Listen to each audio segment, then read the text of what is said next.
Welcome to I dream. నేను Udayasri. Present మనతో పాటు స్టూడియోలో డివోర్స్ ఎక్స్పర్ట్ నాగేశ్వరరావు పూజారి గారు ఉన్నారు. మాట్లాడదాం. Hello sir. హలో అండి. మీరు ఈ 14 years ఆఫ్ లీగల్ ఎక్స్పీరియన్స్లో కొన్ని వేల కేసెస్, డివోర్స్ కేసెస్ ఫైల్ చేశారు కదా. ఇప్పుడు ప్రజెంట్ ఎట్లా ఉంది అంటే కొన్ని సంవత్సరాల నుంచి కూడా భార్యాభర్తలు ఇష్టం లేకపోతే ఒకరినొకరు చంపుకోవడము, మీరు కూడా మనం ఎన్నోసార్లు మాట్లాడుకున్నాం, కుక్కర్లో ఉడకబెట్టడాలు, సూట్ కేసులలో దాచిపెట్టడాలు, ఇంత క్రూయల్ మెంటాలిటీ డెవలప్ అయిపోతూ ఉంటుంది. సో మీరు డివోర్స్ కేసెస్ మీ దగ్గరకు వచ్చినప్పుడు 2 sides మీరు మాట్లాడుతూ ఉంటారు. వాళ్ళతో మాట్లాడుతూ ఉన్నప్పుడు ఇప్పుడు ఈ కేసెస్ పెరుగుతూ ఉంటే మీకు అంటే ఎందుకు ఇట్లా ఈ మెంటాలిటీస్ అనేవి పెరిగిపోతూ ఉన్నాయి, క్రైమ్ మెంటాలిటీ అనేది ఎందుకు పెరిగిపోతున్నట్లుగా మీకు అనిపిస్తుంది? అంటే దీన్ని ప్రేరేపణ ఏంటి అని అంటారు?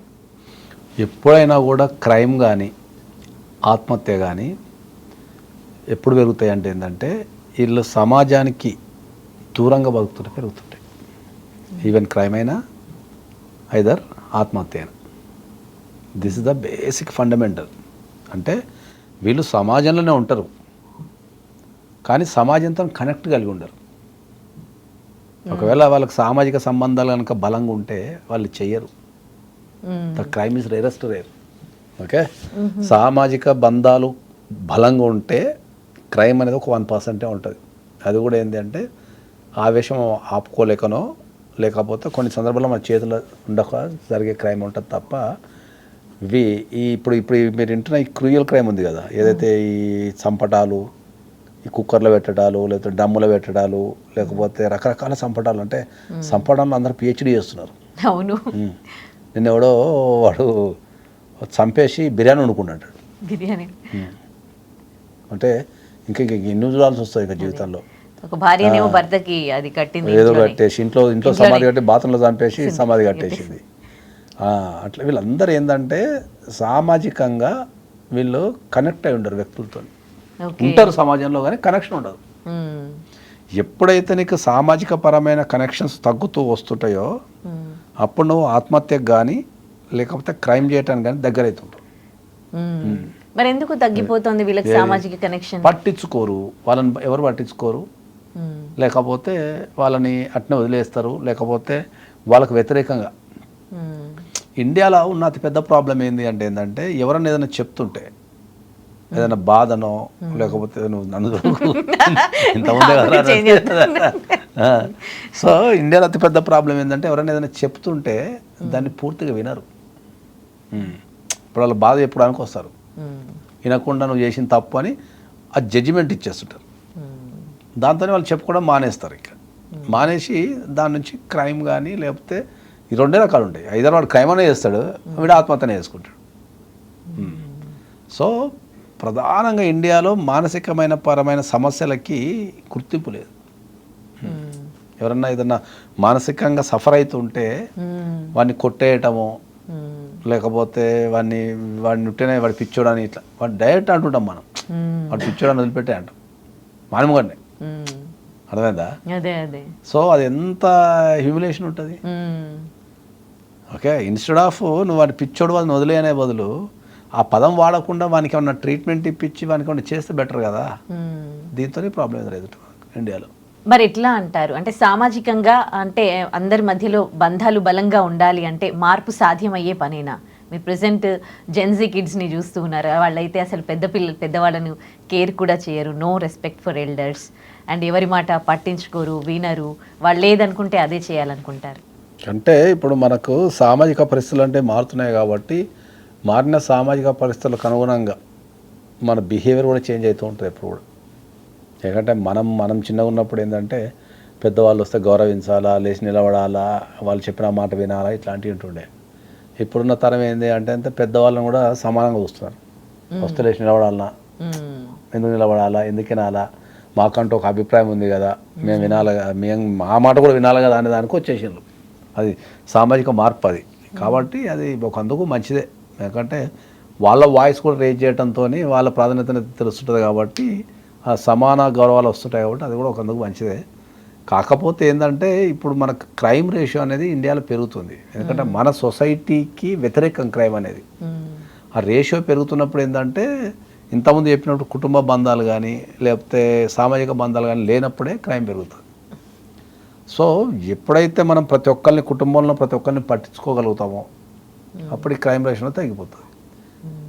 ప్రధానంగా క్రైమ్ రేషియో పెరగడానికి ఏంటంటే న్యూక్లియర్ ఫ్యామిలీస్, అంటే తల్లి, తండ్రి, పిల్లలు, వీళ్ళు నలుగురే ఉంటారు. వీళ్ళకి ప్రపంచంతో పెద్ద అటాచ్మెంట్ ఉండదు, ప్రపంచం వీళ్ళతో అటాచ్మెంట్ ఉండదు, అవసరాలు మాత్రమే ఉంటాయి. ఓకే, దీంతో మనకు క్రైమ్ రేషియో కానీ మానసిక సమస్యలు కానీ పెరుగుతూ ఉంటాయి. అప్పుడు ఇంట్లో పెద్దవాళ్ళు ఉండేవాళ్ళు, వాళ్ళతో అది మన ఉమ్మడి కుటుంబ వ్యవస్థ అనేది the strongest in the world.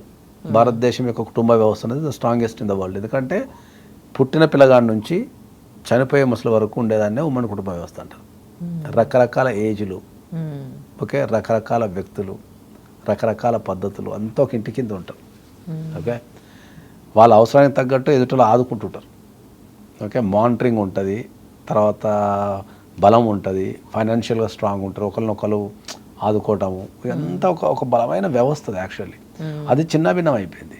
చిన్నభిన్నం అయిపోయి ఏమైపోయింది, ఒకప్పుడు మనకి ఇంట్లో ముసలోళ్ళు ఉంటుంటే చిన్నపిల్లల్ని ఆడిపిస్తుండే, మనం ఏదైనా పని మీద ఉన్నా లేకపోతే ఆఫీస్కి పోయినా ఏదైనా ఆడిపిస్తుండే. ఇప్పుడు ఆ ప్లేస్లో ఎవరు వచ్చిండ్రు, పనులు వచ్చేసారు.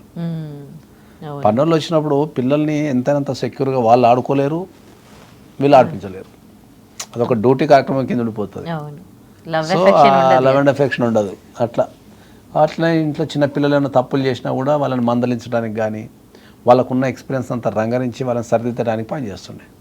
ఇప్పుడున్న కుటుంబాలలో మానిటరింగ్ అనేది ఎక్కడుంది? ప్రధానంగా చిల్డ్రన్ మానిటరింగ్ అనేది ఇప్పుడున్న కుటుంబాలలో లేదు. చిన్నప్పటి నుంచే నేర్పించాలి అంటే ఎట్లా? చిన్నప్పటి నుంచి నేర్పించాలి అంటే ఏంటంటే నేను ఖచ్చితంగా చెప్పగలేదంటే ఉమ్మడి కుటుంబ వ్యవస్థలకే వెళ్ళాలి. మళ్ళీ ఉమ్మడి కుటుంబం రావాలంటారు. గొప్పతనం, మనిషి గొప్పతనం ఏంటంటే మనకు అమ్మ కావాలా, నాన్న కావాలా, అక్క కావాలా, చెల్లె కావాలా, పిన్ని కావాలి, వీళ్ళందరూ కావాలా, కానీ ఎవరితో కలిసి ఉన్నాం మనం. బాబాయ్ కావాలా, అత్త కావాలా, అందరు రకాల చుట్టాలు కావాలి మనకు, కానీ మనం ఎవరితో కలిసి ఉండం. మళ్ళీ వీళ్ళందరూ ఎప్పుడు మనకు ఫంక్షన్లకే కావాలి అంతే. అవును, కష్టాలు వచ్చిన వాళ్ళు ఎవడొద్దు. అర్థమైందా? ఈ కాన్సెప్ట్ ఏంటంటే మనకు జీవితంలో ఉన్న బంధాలన్నీ కావాలా, కానీ మనం ఎవరితో కలిసి ఉండం, ఎవరితో మంచిగా ఉండం, కానీ మళ్ళీ వీళ్ళందరూ కావాలా. ఒక విధంగా అంటే డబ్బు వెనకాల పరిగెడుతూ జాబ్లు చేస్తూ స్ట్రెయిన్ అయిపోవడం వల్ల వీటికి దూరం అయిపోతున్నారు అనుకోవచ్చా? ప్రధానంగా భారతదేశంలో జీవించడం అంటే డబ్బు ఉంటేనే జీవించగలుగుతాం అనేది బాగా పెరిగిపోయింది. ఎందుకు పెరిగిపోయింది అంటే ఏంటంటే ఈక్వాలిటీ అనేది లేదు భారతదేశంలో. ఓకే, ఎక్కడైతే ఈక్వాలిటీ ఉంటుందో అక్కడ ఈ డబ్బు సంపాదన అనేది ఉండదు. ఎక్కడ అందరం ఈక్వలే కదా. అదేదా? ఇప్పుడు అమెరికా లాంటి దేశాలలో అందరినీ ఈక్వల్గా చూస్తారు. ఎందుకు అక్కడ నీ కార్లే ఉంటాయి, 2 వీలరు, ఈ రకరకాల వెహికల్స్ ఉండేవాడు. నీకు ఉన్నోళ్ళది చిన్నోడు పెద్దోళ్ళు లేనివాడు అందరూ కార్లు కొనుక్కొలుతాడు. ఎందుకంటే ప్రతి ఒక్కరికి కారు కొనుక్కోగలిగే అవకాశాన్ని అక్కడ ప్రభుత్వాలు ఇచ్చినాయి, ఆ ఫెసిలిటీస్ అవి ఇచ్చినాయి. ఓకే, ఇక్కడ మనకున్న కారుని బట్టి కారులను ఒక తిరుగా, కార్లను ఒక తిరుగా, ఇట్లా రకరకాలు చూస్తుంటాం మనం. ఆ తారతమ్యాలు కనిపిస్తాయి. అర్థమైందా? సో దానివల్ల ఏమైందంటే ఏంటంటే ఎవరికైతే డబ్బు ఉండదో, ఎవరికైతే సరైన ఆపర్చునిటీ ఉండదో వానికి వ్యవస్థ ఏం నేర్పిస్తుంది, ఈ దేశంలో డబ్బు ఉంటేనే మనం బతకగలుగుతాం అనేది నేర్పిస్తుంది. నేర్పించినప్పుడు వాళ్ళ పిల్లలకి ఏం నేర్పిస్తాడు? డబ్బు సంపాదించు, నేర్పిస్తాడు. డబ్బు ఇంపార్టెంట్ అదే చెప్తాడు. అందరికి అన్ని ఉంటే నువ్వు అప్పుడు ఏం నేర్పుతావు? వాళ్ళకు విలువలు నేర్పుతావు. అన్నీ ఉన్నాయి కదా, ఇప్పుడు మంచిగా కూడా నేర్పుతావు. అర్థమైందా? విలువలు నేర్పించట్లేదు. ఈ తారతమ్యాల వల్ల ఏంటంటే విలువలు నేర్పించడం లేదు. ఈ తారతమ్యాలన్నీ పోగలిగిన రోజు నీకు ఈ భారతదేశంలో క్రైమ్ రేట్ కావచ్చు, ఈ డబ్బు సంపాదన పోయి జీవితం విలువ తెలిసే అవకాశం ఉంటుంది. మీరు పేరెంట్స్కి పిల్లలు ఉన్న జెన్జీ కిడ్స్ కానీ ఇప్పుడు ప్రెసెంట్ చిన్న పిల్లలు ఉన్న వాళ్ళకి దీనికి సంబంధించి ఏమైనా మెసేజ్ చెప్పగలరా? ఏ మెసేజ్ అయినా సరే నేను అందరికీ చెప్పగలిగేది ఏంటంటే ఇప్పుడు బీయింగ్ ఏ అడ్వకేట్ కింద రోజుకు కొన్ని వందల సమస్యలు చూస్తూ ఉంటాను నేను.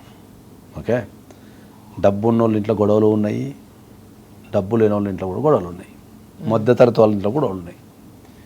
ఈ గొడవలన్నీ డబ్బు చుట్టూరు కానీ, ఓకే, లేదా రిలేషన్షిప్ చుట్టూరు కానీ, లేదా బిహేవియర్ చుట్టూరు కానీ తిరుగుతాయి. 3 సమస్యలు ఉంటాయి. మొత్తం ప్రపంచాన్ని ఇట్లా వడగడితే డబ్బు సమస్య డబ్బు అని ఉంటుంది, ఐదర్ రిలేషన్షిప్ అని ఉంటుంది, నా బిహేవియరల్ ఇష్యూస్ అని ఉంటాయి. ఈ మూడే ఉంటాయి. ఈ మూడు కూడా మనం సత్ప్రవర్తన ద్వారానే, అంటే పిల్లలకు డబ్బు ఇంపార్టెంట్ కాదు బతకడానికి అనేది మనం నేర్పించగలగాల. జీవిత విధానాన్ని డబ్బుతో రాదు. డబ్బు అనేది ఒక మనిషి బతకడానికి కావాల్సిన సౌకర్యాన్ని ఇస్తుంది, ఆనందాన్ని ఇవ్వదు. ఓకే, కొన్ని వందల సందర్భాల్లో చెప్పిన ఏంటంటే డబ్బు అనేది సౌకర్యాన్ని మాత్రమే ఇస్తుంది, ఆనందాన్ని ఇవ్వదు. ఓకే, అందరు అడుగుతాను సార్ సౌకర్యం ఏంది ఆనందం ఏంది సార్ అంటారు. ఇప్పుడు ఇక్కడి నుంచి వరంగల్ కార్లో పోవాలి సౌకర్యం. ఓకే, ఇక్కడి నుంచి వరంగల్లో నచ్చినంతో పోవాలి ఆనందం. నువ్వు నచ్చిన వ్యక్తితో పోతున్నావు అనుకో, నువ్వు కార్లో పోతున్నావా, బస్సులో పోతున్నావా, ఆటోలో పోతున్నావా అనేది పరిసరాల మీద అవగాహన ఉండదు నీకు.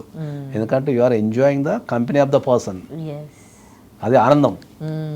ఓకే, ఎవరు ఎటైనా కొల్లపోని నేను వరంగల్కి మంచిగా పోవాలి, కార్లో పోవాలి, ఏసీ వేసుకోవాలి, ఒక్కనే ఉండాలంటే సౌకర్యం. ఇప్పుడు అందరూ సౌకర్యం కాదు, మనం పిల్లలకు నేర్పాల్సింది ఆనందాన్ని నేర్పాలి. పిల్లలకి ఏదైనా సరే వాళ్ళకి వ్యతిరేకంగా ఏది చేయకూడదు ఎప్పుడు. వాళ్ళు ఏ రంగంలో అభివృద్ధి చెందుతా అంటే ఆ రంగాన్ని మనం సపోర్ట్లు వచ్చి ప్రోత్సహించాలి తప్ప వాళ్ళకు ఉన్న వాళ్ళకు మన కోరికలన్నీ, ఇప్పుడు నేను డాక్టర్ కావాలనుకుంటే కాబట్టి డాక్టర్ కాలేకపోయినా అని చెప్పి వాళ్ళ మీద రుద్దలేము. Let them grow whatever they want, but లీగల్గా సాంప్రదాయబద్ధంగా చట్టపరంగా వాళ్ళని ఎదగనియాలి తప్ప వాళ్ళకు మన ఆలోచనని వాళ్ళ మీద ఎప్పుడు రుద్దొద్దు అని చెప్తాను నేను. ఎందుకంటే గ్రోత్ ఆగిపోతుంది. అట్లా ఎనీ ఫీల్డ్, ఇప్పుడున్న టెక్నాలజీలో ఏ ఫీల్డ్లోనైనా one of the top most పొజిషన్కి వెళ్ళొచ్చు. ఎప్పుడు అంటే ఆ ఫీల్డ్ని నువ్వు బలంగా నమ్మగలగాలి. నమ్మినప్పుడే ఆ ఫీల్డ్కి టాప్ మోస్ట్ పోతావు. నేను అందరికీ ఇప్పుడున్న జనరేషన్కి చెప్పగలిగేది ఏంటంటే నీకు ఏది ఇష్టమవుతుందో అది చెయ్యి తప్ప నీకు వ్యతిరేకంగా పోయి చేయకు. ఎందుకంటే మనసు యాక్సెప్ట్ చేయదు కదా. అది ఆ ఇష్టం ఉన్న దాన్ని చేసేటప్పుడు కూడా చట్టపరంగా ఉన్నాయన్నీ పాటించు తప్ప ఇల్లీగల్గా పోయి చేయకు అని చెప్తాను. అది నేను చెప్పగలిగేది ఒకటే. Right, thank you. Right. And for more videos, Please subscribe to iDream. Please subscribe to iDream. Please subscribe iDream. And please subscribe to iDream. For more videos, subscribe to iDream. please like, share and subscribe to the channel. Congratulations, iDream. Subscribe to iDream. Subscribe to iDream. So subscribe to iDream Media. iDream ki iDream team andarki huge congratulations. Please subscribe iDream Media. Please subscribe to iDream. Subscribe iDream. Please subscribe to iDream. iDream అంటే నా కళల channel subscribe చేసుకున్న నోరు తిరుగుతలేదు, మీరైతే గంట గుర్తు కొట్టండి. For more such videos, please subscribe to iDream. Subscribe to iDream. Please subscribe to iDream. Please subscribe iDream Media. Please do subscribe to iDream. Please subscribe to iDream Media. For best entertainment and information, please subscribe iDream. And don't forget to subscribe to iDream.